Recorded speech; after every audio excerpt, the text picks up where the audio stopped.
నేను సబ్జెక్ట్ పరంగా చెప్తున్నా. చాలా Yeah.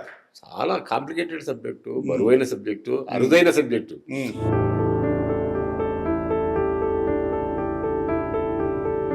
అదిగాక ఈ మధ్య కాలంలో ఇలాంటి లేడీ ఓరియంటెడ్ సబ్జెక్టే కదా ఇది. Yes.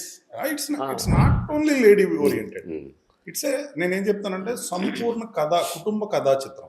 సంపూర్ణ ఇదేదో ఒక లేడీ ఓరియంటెడ్. ఇప్పుడు ఒక లేడీ ఉంటే ఆపోజిట్ కూడా ఒక మ్యాన్ ఉంటాడుగా. అవును.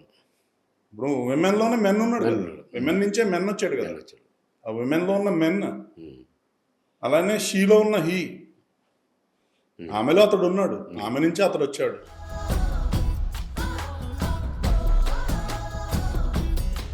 ఇంగ్లీష్ లో అద్భుతంగా వర్డ్స్ కుదిరినాయేమో, మన తెలుగులో అతను ఆమె ఇలా ఉన్నాయి, కానీ ఇంగ్లీష్ లో అవి బాగా యాక్ట్ అయింది. అదే అదే మామూలుగా సినిమా టైటిల్ తీసుకోండి, అంతా ఆడవాళ్ళను పోరి పోరేలు విడిచేటప్పుడు మీరు నారి అని పెట్టడం అనేది చాలా ధైర్యంతో కూడుకున్నది.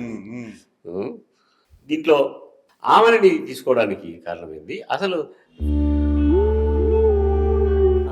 మేకప్ గీకప్ ఏం లేనట్టుగా అనిపిస్తుంది కొంచెం చూస్తుంటే, డీగ్లామరైజ్డ్ అనే టైం లేదు. కానీ ఒక జెన్యూన్, ఒక మిడిల్ క్లాస్ విమెన్, ఒక మిడిల్ క్లాస్ టీచర్, తను స్వతంత్రంగా బ్రతుకుతున్న ఒక టీచర్, అంతే.